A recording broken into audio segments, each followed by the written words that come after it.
प्रिय विद्यार्थियों, ये क्लास 7 लेसन 1 अनदर चांस एक और मौका की एक्सरसाइज कर रहे हैं हम। यह है लिसन एंड रिपीट, सुनो और दोहराओ। Beginning, winning, forgiving.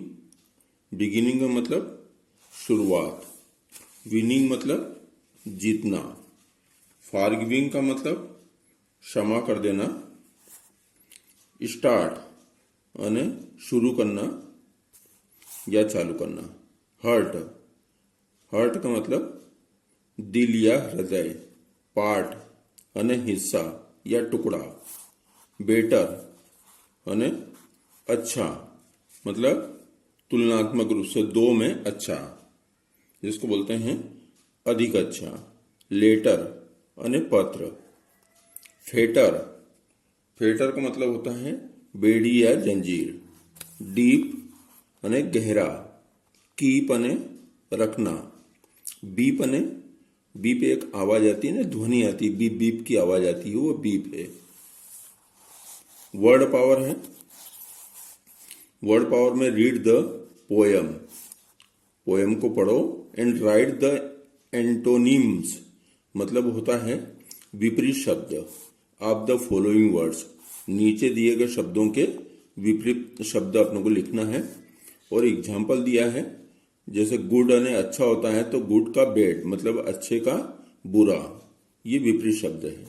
अब हमको लिखना है यहाँ पर सक्सेस, सक्सेस यानी सफलता होता है, तो इसका एंटोनिम्स क्या हो जाएगा, फेलर, FAILURE, ये हो गया फेलर। अब उसके बाद अपने पास आता है स्टेल, स्टेल का मतलब होता है बासी, स्टेल, यहां सक्सेस का मतलब होता है सफलता,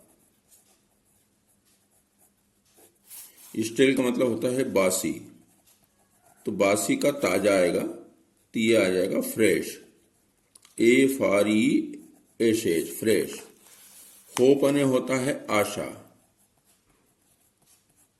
होप का अर्थ होता है आशा, तो यहां पर इसका विपरीत शब्द एंटोनिम्स क्या हो जाएगा, इसका हो जाएगा निराशा। तो निराशा शब्द हमने पोएम में पढ़ा है, तो ये हो जाएगा डिस्पायर, DESPIRE, डिस्पायर।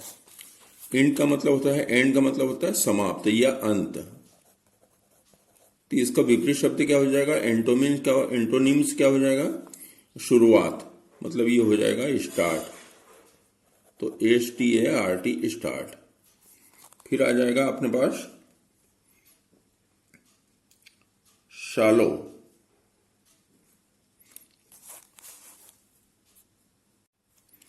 तो यहां पर शालो जो है, शालो का अर्थ होता है उथला, उथला मतलब ये गहराई से संबंधित है, उथला मतलब ऊपर की तरफ, लेवल जो है पानी का लेवल जैसे ऊपर की तरफ है, तो ये उथला हो गया, शालो का अर्थ है। और इसका एंटोनिम्स मतलब विपरीत शब्द क्या हो गया, गहरा, क्योंकि ये गहराई से संबंधित है, तो ऊपर वाला भाग मतलब उथला, और इसका एंटोनिम्स जो है वो आ जाएगा डीप मतलब गहरा। अब बी में देखें हम, fill in the blanks with appropriate vowels, vowels क्या होते हैं, स्वर होते हैं, ये हो जाता है AEIOU, ये वोवेल्स हो गए। अब यहां पर देखें, ये लिखा है ऑफन मतलब OFT, और उसके बाद ऑफन क्या होता है OFT, और E आता है, उसके बाद N आता है, तो खालिस्तान जो है उसमें क्या आएगा, E, ये E आएगा, तो ये हो जाएगा ऑफन। उसके बाद में देखो ये क्या लिखा है BL, और खालिस्तान दिया है, और T हमने पोएम में पढ़ा है ब्लॉट, तो ये आ जाएगा O आ जाएगा, ये वोवेल ब्लॉट हो जाएगा। ये हो गया W, और फिर उसके बाद में एशेज दिया है, तो ये आ जाएगा I एशेज, ये I हो गया, ये वोवेल। विश, अब यहां पर आ गया फार्ग्यू, ये फार्ग्यू शब्द है, तो ये हो गया FORG और यहाँ आएगा आई, ये खालिस्तान में आई आएगा, ये फार्ग्यू, तो ये आई वापस अपने पास आ गया वोवेल। मिस्टेक, ये एम स्टेक लिखा है तो ये आ जाएगा मिस्टेक, MISTAKE, तो ये वापस आएगा आई, क्या आ गया, ये आ गया वोवेल। तो ये अपने ने खालिस्तान भर दिए उचित शब्दों के साथ में। अब इसके बाद में आता है find words that rhyme with the following, मतलब जो शब्द दिए हैं उनके ही उच्चारण, वैसी आवाज वाले उच्चारण वाले शब्द अपनों को लिखना है। तो ये शाइन है, शाइन यानी होता है चमकना, तो इसका हो जाएगा रिमिंग 9 यानी 9, फाइन मतलब अच्छा, उसके बाद में थ्रू, तो थ्रू का क्या हो जाएगा, थ्रू यानी गुजरना। जैसे मान लो कि हमको एक जगह से दूसरी जगह जाना है, मान लो ए है और ए से सी की ओर जाना है, ये रास्ता है हमको जाना है, पर उसके दो तरीके हैं, एक यहाँ पर है, एक इधर से जाना और एक इधर से जाना। तो मान लो इनको ए बी दिया है, मान लो इनको सी और डी दिया है, तो हम बोलेंगे कि ए से बी की ओर जाना पर थ्रू सी, मतलब इसकी तरफ से जाना। तो ये थ्रू का मीनिंग यहाँ पर ये है। तो थ्रू का जो रिमिंग वर्ड जो हो रहेगा वो क्या रहेगा, थ्रू का रहेगा स्क्रू। स्क्रू मतलब जो स्क्रू रहता है, अपन कहीं टेबल वोबले में कुर्सी में स्क्रू कसते हैं, वो स्क्रू है। और दूसरा हो सकता है ट्रू, ट्रू मतलब सत्य, ट्रू फॉल्स होता ना, वो ट्रू सत्य। स्टार्ट, अब स्टार्ट यानी चालू करना, रवाना करना, तो इसका हो जाएगा ट्रू का, स्टार्ट का कार्ट, कार्ट का मतलब होता है बैलगाड़ी, कार्ट मतलब बैलगाड़ी। आर्ट, आर्ट यानी कला, कलात्मक जो चीज होती है आर्ट। ये बिगिनिंग का मतलब होता है शुरुआत, तो इसका हो जाएगा समान रिमिंग वर्ड जो हो जाएगा, बिगिनिंग का हो जाएगा जंपिंग कूदना, JUMPING जंपिंग।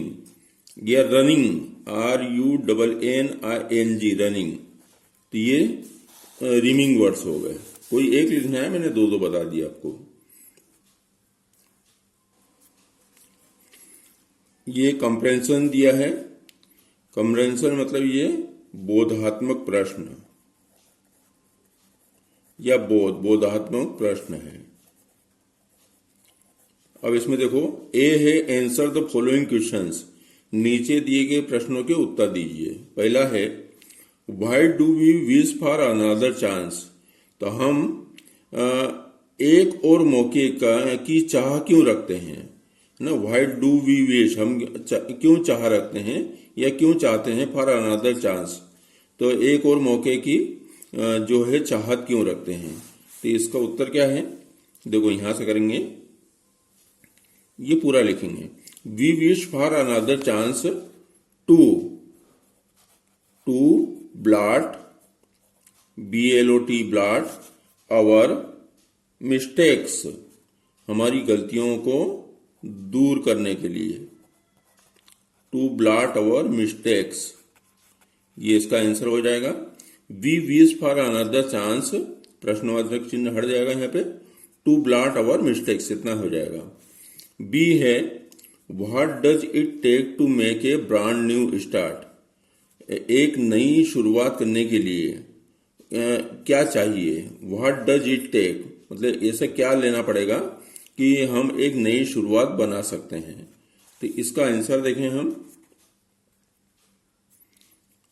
तो यहाँ पर इसी प्रश्न में रहेगा, इसको अपने को कुछ शब्द जोड़ना है या घटाना है, तो ये हो जाएगा इट, अब यहां आई कैपिटल आ जाएगा, इट टेक्स, टेक का टेक्स हो जाएगा, it takes a deep desire, DEEP desire, DEEP मतलब डीप, और डिजायर DSIRE, डिजायर का मतलब क्या होता है, इच्छा शक्ति, डीप ने एक गहरी, तो it takes a deep desire, एक गहरी इच्छा शक्ति की आवश्यकता है, अब पूरा आ जाएगा make a brand new start, to make a, और आगे आ जाएगा ब्रांड न्यू स्टार्ट, ये पूरा आ जाएगा। तो इसका आंसर क्या हो जाएगा, देखो क्वेश्चन क्या है, what does it take to make a brand new start. तो इसका आंसर हो जाएगा it takes a deep desire, फिर उसके बाद में पूरा आ जाएगा, यहां आ जाएगा केवल deep desire, it takes a deep desire to make a brand new start. अब हम सी नंबर वाला प्रश्न देखते हैं। तो सी में क्या है, what does the poet mean, जो कवि है, इस कविता का जो कवि है जिसने लिखी उसका मतलब क्या है, बाय एडिंग, जोड़ते हुए, ए लिटिल सनशाइन, एक हल्की सी उजाला या रोशनी या सूर्य की चमक, टू द वर्ल्ड, संसार में। तो इसका आंसर क्या होगा, तो इसका आंसर हो जाएगा the poet mean, the poet, क्योंकि यहां पर पोएट एक वचन है, सिंगल है, तो मीन का हो जाएगा मीन्स। द पोएट मीन्स, अब क्या चाहता है वो, to get success,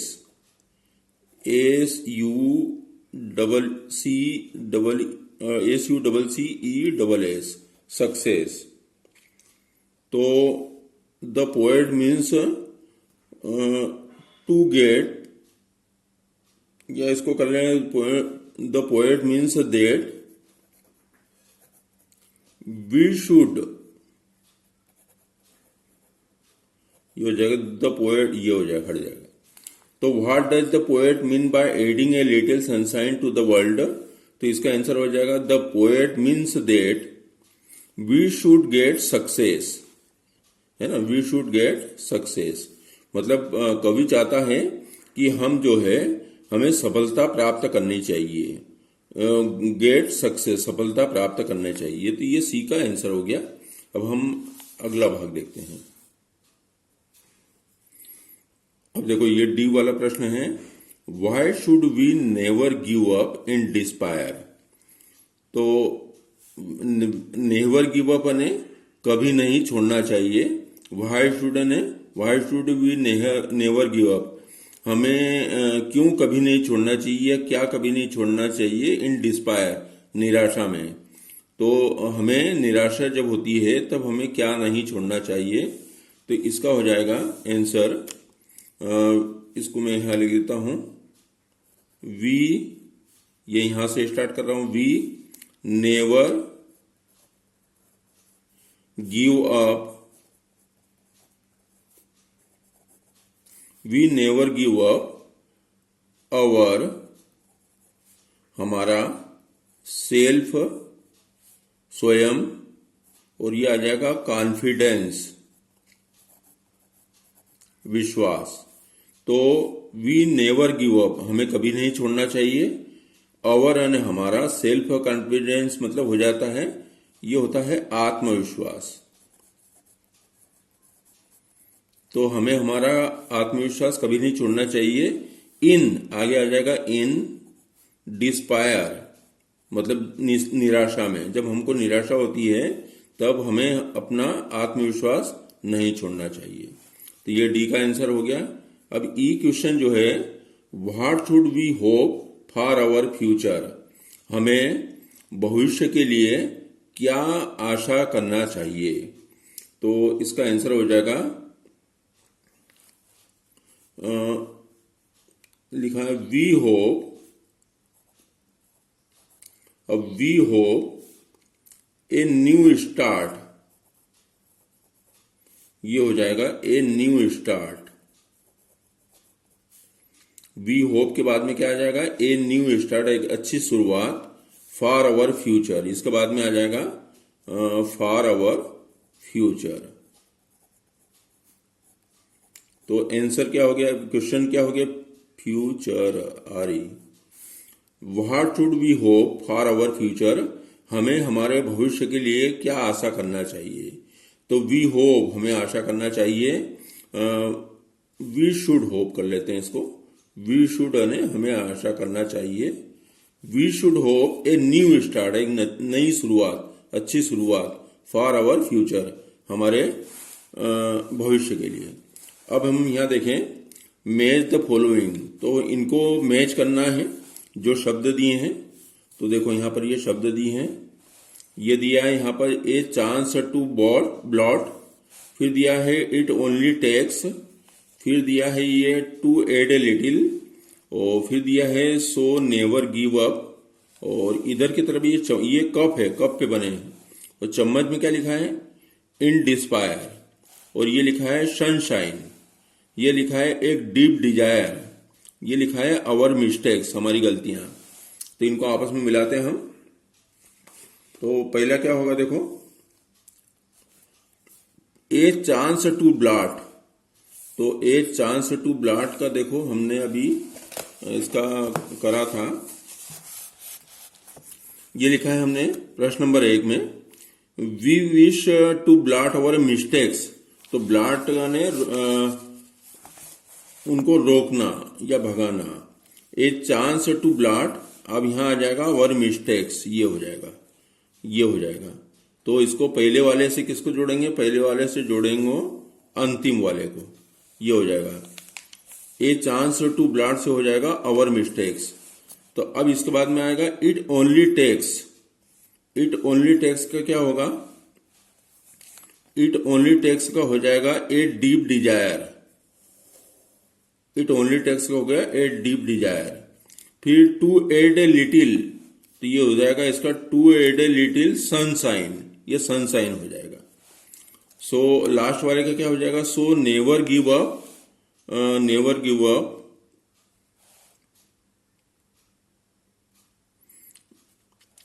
never give up का हो जाएगा इन डिस्पायर, हमें निराशा में कुछ नहीं छोड़ना चाहिए। देखो सो नेवर गिव अप का हो जाएगा, ये नेवर गिव अप को हो जाएगा इन डिस्पायर, निराशा में हमें कुछ नहीं छोड़ना चाहिए। अब हम अगला प्रश्न करते हैं।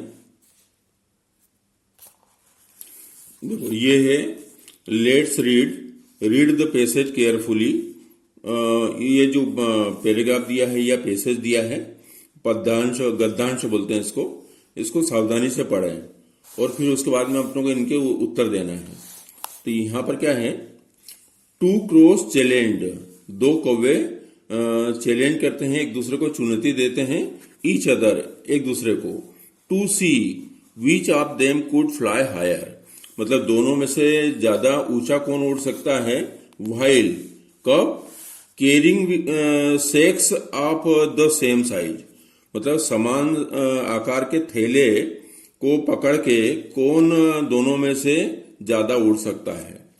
तो इसका the first crow filled his sack with cotton, मतलब एक कौवा क्या करता है, पहला कौवा नाम दिया उसको, पहला कौवा जो है वो थैले में क्या करता है, कॉटन मतलब रुई जो है वो भर के उड़ता है। सॉरी, तो जो पहला कौवा है वो अपने थैले में रुई भर के उड़ता है और हंसता है दूसरे कौवे पर, जो and laughed at the other crow, दूसरे कौवे पर हंसता है। हु हेड फील्ड, जो भर चुका है, his with salt which was much heavier, मतलब जो पहला कौवा है जिसने थैले में क्या भर रखा है, रुई भर रखी है, वो दूसरे कौवे पर हंसता है जिसने अपने थैले में क्या भर रखा है, नमक भर रखा है, जो रुई की अपेक्षा बहुत भारी होता है। Who had field his with salt which was much heavier, जो अपेक्षाकृत ज्यादा भारी है, किससे, रुई से। अब आगे क्या बढ़ते हैं। However when it begins to rain, ये जब ये दोनों उड़ते हैं, मतलब पहला कौवा जो है वो थैले में रुई लेके उड़ता है, दूसरा कौवा थैले में नमक लेके उड़ता है। तो however when it began to rain, जब वर्षा होती है, as the second crow had expected, जैसे कि दूसरे कौवे ने सोचा था या उम्मीद की थी, the salt began to dissolve, मतलब नमक जो है वो धीरे धीरे घुलना चालू हो जाएगा, पानी से घुलना चालू हो जाएगा। द कॉटन अब्जॉर्ब, मतलब जो रुई जो है, अब्जॉर्ब मतलब अवशोषित करती है, द रेन वाटर, जो वर्षा के पानी को रुई जो है अवशोषित करती है, तो वो अवशोषित करना चालू कर दिए। एंड बिकेम सो हेवी, और वो नमक की बजाय क्या हो गई, भारी हो गई। That the first crow didn't even have the strength to get off the ground. मतलब जो भारी जो पहले कौवे ने रुई लेके चला था, वो पानी में क्या हो गई, भीग गई। तो भीग गई तो वो क्या हुआ कि नमक वाले से थैले से भी भारी हो गई, और वो इतनी भारी हो गई कि उसको उड़ना भी बड़ा मुश्किल भरा लगा। And didn't even have the strength, और इतनी शक्ति नहीं बची टू गेट ऑफ, मतलब बाहर हो जाना या उड़ जाना, द ग्राउंड, मतलब सतह को छोड़ना भी उसके लिए क्या हो गया, बहुत असंभव हो गया। मतलब दोनों जब थैले लेके उड़ने ही वाले थे, तो जिसमें कॉटन भरी थी वो वर्षा के पानी से वो जो रुई थी उसने पानी को अवशोषित कर लिया, तो वो बहुत भारी हो गई और नमक धीरे धीरे घुलने लग गया। तो इसका थैला जो है वो हल्का लगने लग गया, और जिसमें रुई थी वो भारी हो गया, और इतना भारी हो गया कि वो नीचे ग्राउंड मतलब समतल जमीन से उड़ना भी उसके लिए असंभव हो गया। And he had to admit defeat, और अंत में वो क्या हो गया, हार गया। अब अपनों को इन प्रश्नों के उत्तर देना है। Now answer the following question. पहला है व्हाट वाज द चैलेंज। तो चैलेंज क्या था, तो चैलेंज ये था कि दोनों में से कौन अधिक उड़ सकता है। तो ये हो जाएगा the challenge was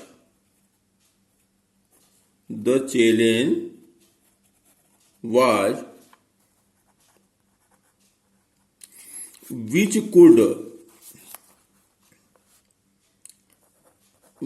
could fly higher। अब यहां कुड भी हटा दो, क्योंकि the challenge was which fly higher, कौन अधिक उड़ सकता है।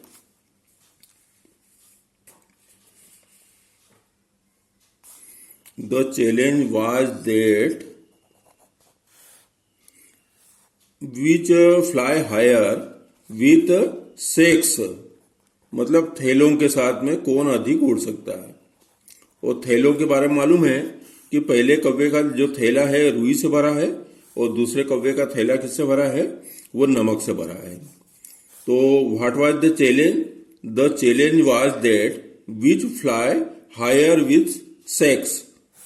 दूसरा है what was there in the first crow sack. तो इसका हो जाएगा in the first crow sack, मतलब पहले कौवे के थैले में क्या था, in the first crow sec